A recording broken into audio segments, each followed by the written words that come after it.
What up, YouTube family? And especially speaking to my fellow Square investors. So you know I had to get in full wardrobe attire for the special occasion that we have going on here.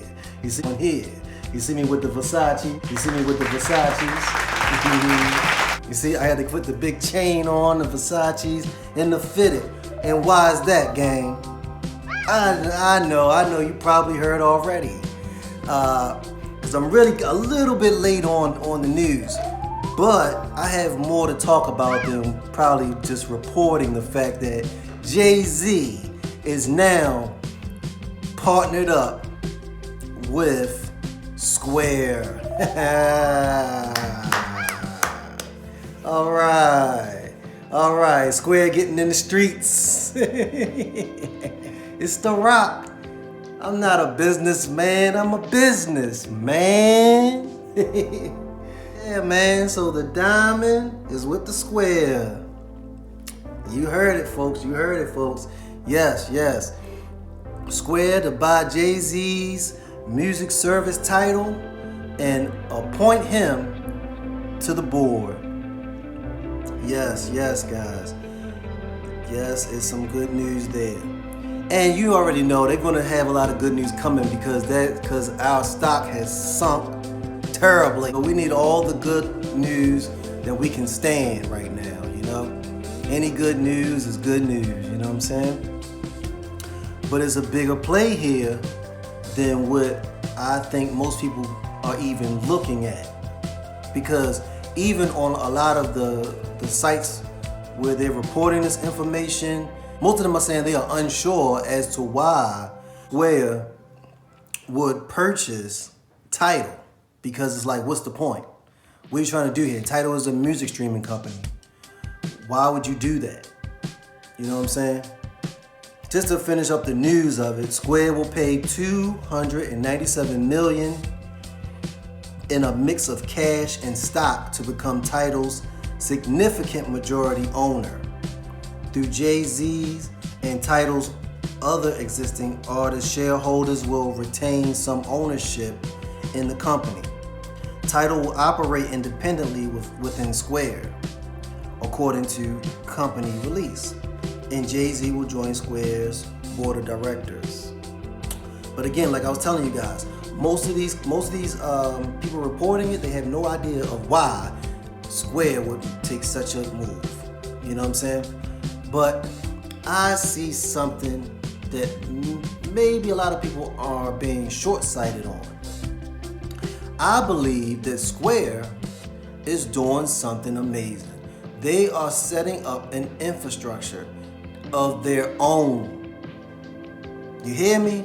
A whole infrastructure of their own. Almost like a lifestyle brand where they're going to be able to incorporate so many things. Because you would say, why would you invest in Tidal? Because one, now that makes Square a part of the music business. Now you're officially in the music business. Music makes a lot of money.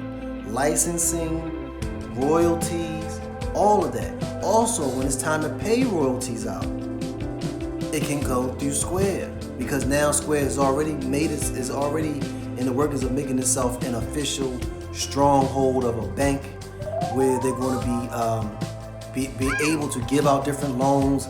They're going to be doing heavier transactions with the people, as well as the minor ones, the everyday transactions that you do. Joining in with Tidal, because here's the thing that people aren't really focusing on, that Sprint already bought 33% of Tidal. So with me being Square, being the majority shareholder of Tidal now, I'm basically in bed with Sprint, right? But see, not only am I in bed with Sprint, kind of in bed with Apple and Samsung at the same time, because Apple and Samsung is a part of the Sprint phones, right? That's what most of us got. You got some kind of Samsung or you got some kind of Apple. That's just what it is. If you notice, even like over in China right now, all of the phones are pretty much being used as a means of paying for everything. So everyone we're kind of late, but over there, they're already paying for pretty much everything with their phone alone. They don't need money. They don't need cards. They just boom, put the phone up, bleep, bleep, keep it moving, pay for everything. So if the phone is already being shown that it's going to move into that pace, I mean, we already see that it's coming. The truck is barreling down on you, you know? You already see that the world is going digital, hence them buying all that Bitcoin, and they're going to continue to buy Bitcoin, which is another good investment, but that's another conversation. All of this lines up if you look at it. Putting Bitcoin on your platform, having what, 4 million people getting Bitcoin on your platform, then you go buy more Bitcoin so that you can make a profit selling it to people off of your platform. So now you're opening that infrastructure. Honestly, I would say that they're going to purchase more things, because just think if they got the more markets they got into, let's say the supermarket, let's say like it's like you're going to be dealing with them no matter what. So either you're going to download a song, boom, you're going to buy it through them. So I'm going to be able to get my music straight from off of Square platform. I'm going to be able to trade money and services straight off of Square platform. I'm going to be able to get loans off of Square platform. I'm going to potentially, I read before, they're even going to be doing taxes, which, I mean, that's kind of obvious. They're going to do taxes off of there. And then when you make purchases outside of them, you're still using them because you're already aligned with it. So when it's time to pull your phone out and make a purchase, you're still within the infrastructure. But the more things that they buy as they go on of lifestyle type of things, they're going to make more money. Because why? When you deal with recurring payments, you're actually dealing in debt. A lot of people don't look at it that way, but I'm just here to tell you, give you another way of thinking. When you deal with recurring payments, you are always dealing in debt, because the day that I pay you for the service of what I owe, I immediately owe you again. Because why? It's another bill coming. It never stops. So I'm always in debt. So all you are is a debt collector, and they're going to be collecting debts everywhere. Every time people make a transaction, their hand is going to be in the cookie jar for everything. So that is huge. Also, having Jay-Z on board, you target what? The youth, the black community who spends a lot of money, especially the poor. I don't know how that works, but the poor people spend way more money than the rich people. That's just what it is. I don't understand it. I don't know how that works in life, but it does. The poor people spend the most money. And you have somebody like Jay-Z, he's going to make them flock even more. If you look at Cash App right now, the reason why Cash App is where it is because of young people. They are the ones who's making that platform go up. The young people are the ones that are signing up and getting Bitcoin and doing the trading on it. That's all youth. That's all young people. That's driving the force of this company growing to the magnitude of where it is, so that a wealthy person will turn around and say, you know what, let me put my money into the stock of this company. Why? Because Cash App has the streets and Square has Cash App. That's just what it is. And now you have Tidal. My thing is with Jay-Z, I think I'm kind of disappointed because he could have made Tidal a much better platform, because it's all about streaming, and that's what it's all about. Everything is about streaming. So I think he could have already opened the door for more things besides just streaming some music, because he already had such a strong influence. He could have been bringing movies, short films. He could have been bringing all kinds of things. We could have opened up a lot of doors for the black community, where Hollywood was shutting the door in their face. So if you put together nice little projects, you could have placed them on there, and you could have had your opportunity to really make some real money out here without having to go through middlemen and and doing all kinds of freaky weird stuff over there in the California hills. You know what I'm saying?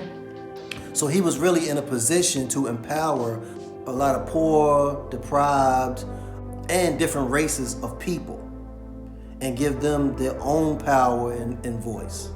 Which I thought that's what the whole point of Tidal was. That's what he was trying to claim, at least when he first did it. When he first bought the thing, it was supposed to be like, it's black owned, artist owned, and you can come over here with me. But it just seems like cash is king. Which I'm not mad at him. You know what I mean? Get your money, Jay. I ain't tripping. Get your money. I get it. But I'm just saying, if he actually did that, I believe he would have had even more money. At this point, it would have been worth even more because it already would have opened doors to other avenues of entertainment and streaming. Since we already see streaming is the number one thing going on right now. Streaming is what it's all about. Really, right now, all these major companies are breaking their neck trying to buy anything that's successful in streaming. They're trying to put it under their umbrella. And that's another thing that Square is doing now, because now with them making that move, they are now in the running with all these top people like Disney and Disney Plus and Comcast and I don't know, whatever. I'm not into TV like that. But all those streaming services is trying to grab all the content that they can grab, the YouTubes, all of that. They are now in the runnings. Now, of course, they are not on their level. I will not say they are. They have a long way to go. But for an investor, that's a good thing. You want them to have a long way to go because that means every milestone, every hurdle, that's more money, more money, more money, more money, more money, more money. You know what I'm saying? That's just more money. You always want to have a company that has room to grow because that means you have room to make more money. A lot of these big dogs, yeah, you can make it steady, it's constant, and it's safe money, but a lot of them don't move much because they're not doing much. They already kind of solidify what they do. It's already what it is. Just get a big lump sum of money and buy in and call it a day. And when you're old, look back, you'll have something good to look at. But if you want something with some growth, different things happening, more opportunities, because you can still invest heavy for the long term, but you can still turn around and day trade off this stuff. You know what I'm saying? Do some short-term things along with it when you see things happening. Like as of right now, while everything's down, you already have your money in, but you can still be buying in on these dips. You can, and when it starts to rise again off of different news and things going to happen, then you can, you can still get in and get more money out the deal, as far as day by day. But yeah, I just wanted to show you guys, I believe that Square is making a move, a huge move, where they're going to make their own, basically, utopia. Their own, Garden of Eden. It's going to be Bitcoin everywhere. It's going to be transactions, no money, just your phone, just a swipe, just a click, bleep, bleep. It's going to be beautiful, people. But I don't know. I'm not going to say that too fast. What happens to the people that's trying to hustle? I don't know. I think you're kind of opening the door for Uncle Sam to be all up in your biz. You know what I'm saying? So, but that's a whole nother conversation as well. But yeah, so sticking to the news, Jay-Z has now allowed Square to be in the music business. I bet he never thought he'd be working with those kind of guys, man. And I bet those guys never thought they'd be working with a guy like him, huh? So shout out to hip hop because I grew up on hip hop. I love hip hop. Jay-Z is one of my favorite artists. I used to listen to him all the time. Reasonable Doubt. I could sit here and rap all day his rhymes. Yeah, man. And I love to see his rise to what happened. I mean, he just had 2 bombshells in the past couple days, really, with his liquor and his company, but praises to his influence, how strong of a man he is in the culture of buying and selling and marketing. That guy's a beast, period. He's a beast. You gotta give it up to him. As the board, they could have just bought him out. They didn't. Why? Because they want that influence. That influence is worth a lot of money. And they might want to be in on his next move. But Square is going to be they're in the game of royalties and money. They're going to get money from people all day, all night, every day of the week, every second of the day. They are going to be collecting some sort of money. While they're collecting, they're going to be paying out, and they're going to be just swoop, swoop, swoop, getting money. So if you haven't invested in Square right now, you slipping, bro. Like, share, and subscribe to the channel, man. Are y'all tripping? Ain't nobody on YouTube talking like me. Ain't nobody up here giving y'all angles like this. I'm telling you, man. I'm not just gonna tell you about some, oh, Jay-Z got it. Okay, great. But what's the play? The play is buy, and hold. Don't trip. Yeah, you can day trade and all that, but don't trip. Buy that stuff, hold that stuff, man. Square is about to be a major banking out here. It's going to be a new age bank. You know what I'm saying? The digital age bank. And it's going to be huge. And if you get in now, when you look back on this, you're going to be a happy camper. Bang! Like, share, subscribe, baby.